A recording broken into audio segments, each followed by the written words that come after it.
তারা বলেন দোয়া কবুল হয় না, দেখেন নিজেদের সাথে মিলে কিনা। এই পাঁচটা শর্ত যদি পাওয়া যায় মুহূর্তেই আপনার দোয়া আরশে যে নক করবে। এক নম্বর শর্ত আকলুল হালাল, হালাল খাওয়া। কি খাওয়া? আমরা দুইটাই খাই, হালালও খাই হারামও খাই। বেশি খাই কোনটা? হ্যাঁ কি খান? আমি কই নাই কিছু, আপনারাই কইছেন।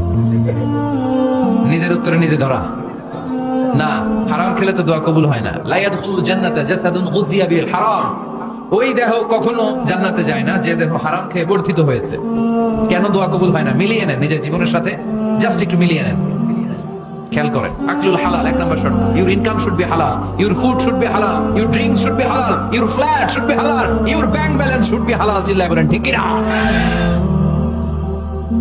এক লোক কাবার চারপাশে শুধু দোয়া করে, ইয়া রব ইয়া রব, ও আমার রব তুমি আমারে মাফ করে দাও, তুমি আমারে মাফ করে দাও। এই সাহাবীর কান্নাকাটি দেখে, এই লোকের কান্নাকাটি দেখে অন্য সাহাবারা বলল আজকের সব সওয়াব এই লোকে নিয়ে যাবে, সব সওয়াব তো আজকে ওনার। এর দোয়া কবুল। আল্লাহর হাবিব বললেন ওয়া মাতআমুহু হারাম, ও যা খায় হারাম খায়। ওয়া মাশরাবুহু হারাম, যা পান করে হারাম। মালবাসুহু হারাম, তার ড্রেস আপ এটা হারাম টাকা থেকে আসে। ফাআন্না ইউস্তাজাবু লাহু, কেমন করে আল্লাহ ওর দোয়া কবুল করবে? আল্লাহ টাকা পড়ছে নাকি? ইন্নাল্লাহা তাইয়্যিব লা ইয়াকবালু ইল্লা তাইয়্যিবা। আল্লাহ নিজে পবিত্র, আল্লাহ পবিত্র ছাড়া কোনো অপবিত্র জিনিস গ্রহণ করেন না।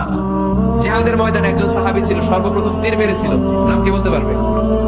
সাআদ বিন আবি ওয়াক্কাস রাদিয়াল্লাহু তাআলা। উনি একবার আল্লাহর হাবিবকে বললেন, ইয়া রাসূলুল্লাহ উদউ আল্লাহ আইয়াজআলানি মুস্তাজাবাদ দাওয়া।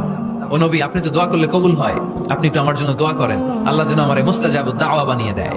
কি বানিয়ে দেয়? মুস্তাজাবুদ দাওয়া মানে কি জানেন? যিনি চাইতে দেরি কবুল হতে দেরি হয়। আল্লাহর হাবিব বললেন, ইয়া সাআদ, হে সাআদ, আতিব মাতআমাক তাকুন মুস্তাজাবুদ দাওয়া। সাআদ, তুমি যেটা খাবে এটা হালাল খেও, হালাল খেলেই তুমি মুস্তাজাবুদ দাওয়া। সুবহানাল্লাহ পড়বেন না? আকলুল হালাল শারতুন লিকবুলি দুআ, দোয়া কবুলের প্রথম শর্ত। হারাম খেয়ে দোয়া করলে ওই দোয়া কখনো কবুল হবে। দুই নম্বর শর্ত, দোয়াটা করতে হবে একজনের কাছে, তিনি কে? চাইতে হবে একজনের কাছে, তিনি কে?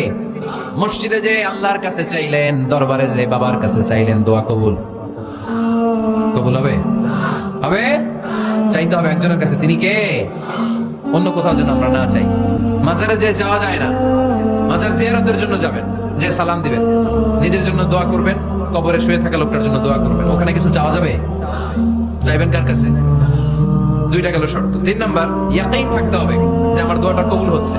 যখন দোয়া করবেন আপনার এই বিশ্বাস থাকতে হবে, আমার রব